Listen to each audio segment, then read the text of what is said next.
Okay, students who selected 1776 as their summer reading book.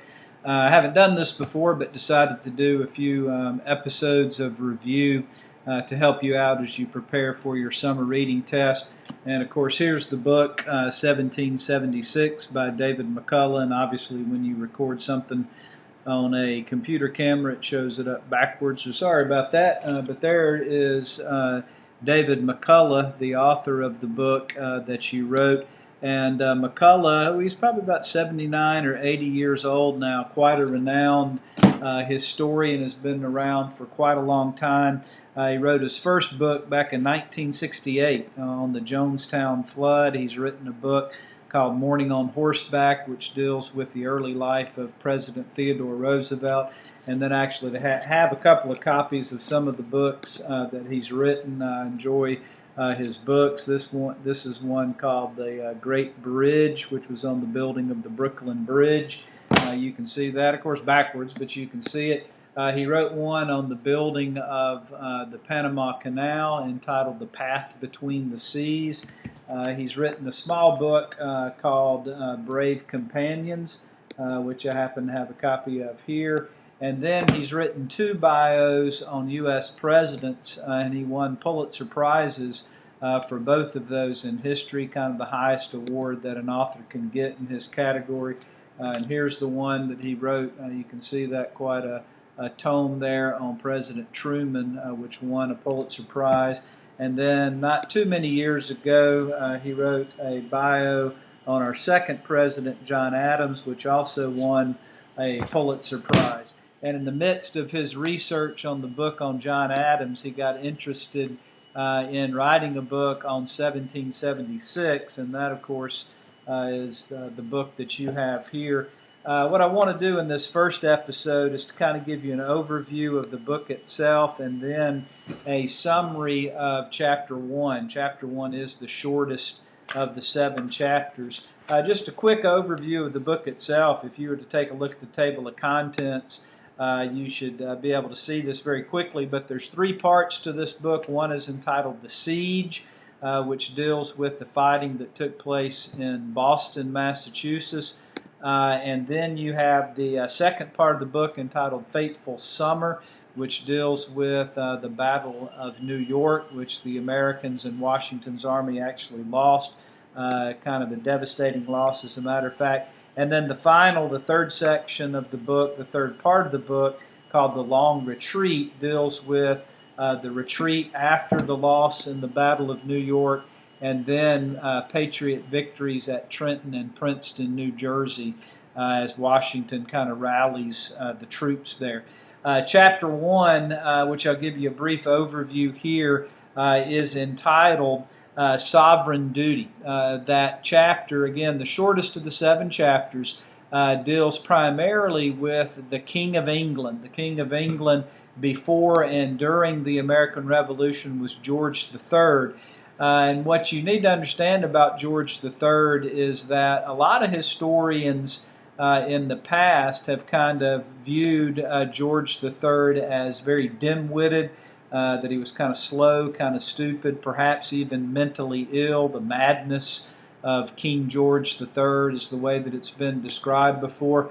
McCullough, as he's going to do a few times in this book, is going to kind of take away some preconceived ideas. The way he describes George III is actually a fairly well-read, wise king, that he was doing a pretty good job. He was definitely against the American patriots rebelling against the British government, as was the Prime Minister of Parliament, Lord North. Of course, England's government has some similarities with ours, but is quite different in the sense that, at least at this time, well, it still has a monarchy with very limited powers with Elizabeth II, but you have a monarchy, but you also have a parliament, a legislative branch that makes the laws. But the king at this time, that this book is written, has much more power than the English rulers would today.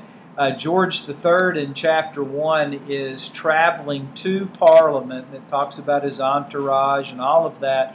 and he's going to deliver a message to a joint session of Parliament. Parliament's made up of the House of Lords, the aristocrats, the upper house, and it's made up of the House of Commons, which were elected representatives, more democratic, and tried to recognize or supposedly recognize the views of the people.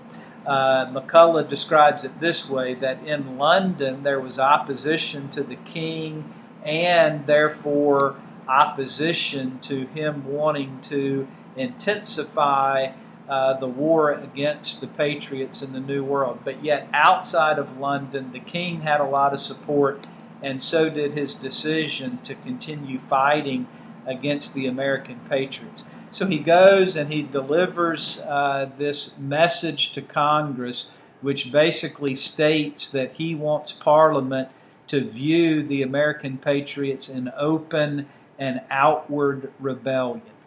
He delivers that message, then the chapter shifts to the discussion that took place in both houses of Parliament. It deals with the House of Lords, and as you might expect, since the House of Lords primarily was made up of aristocrats, there was not much opposition to the king. They very willingly supported his statement that the colonists were in open and avowed rebellion. So when they voted, it was a pretty lopsided vote, 69 in favor of the king's motion, 29 against. But you do see that there's some opposition.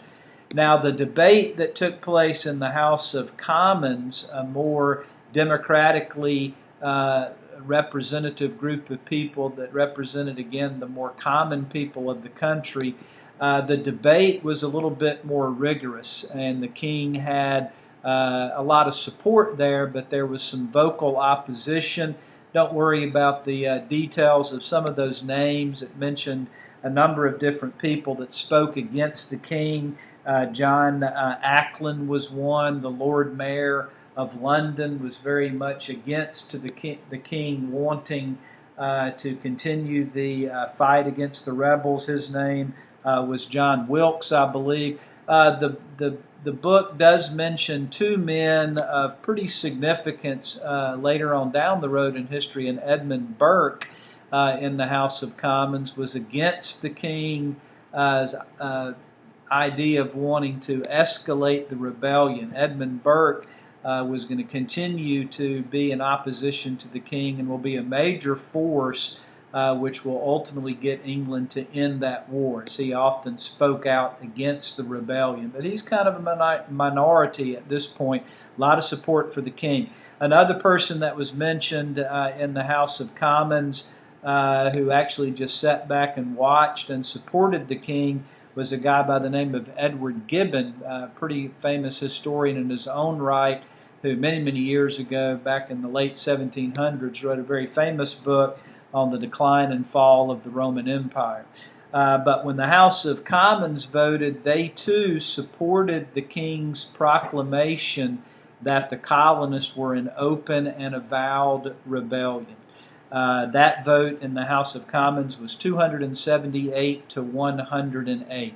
So you have the king going to Parliament, the Parliament giving support with some opposition. That opposition is going to grow.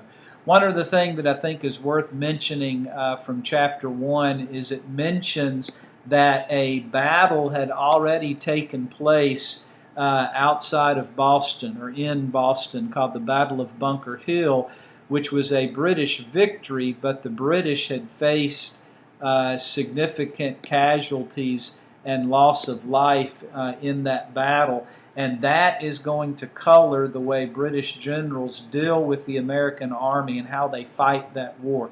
They thought that the Patriots were going to give up, so they didn't want to get into a situation where they attacked and risked a lot the loss of a lot of British soldiers. So they were very tentative. So to remember the legacy of Bunker Hill, that will be important as we talk in chapter 2 and 3 about the continued fighting that takes place outside of Boston.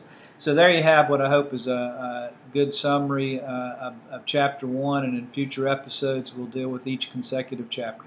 Hope this helps you out.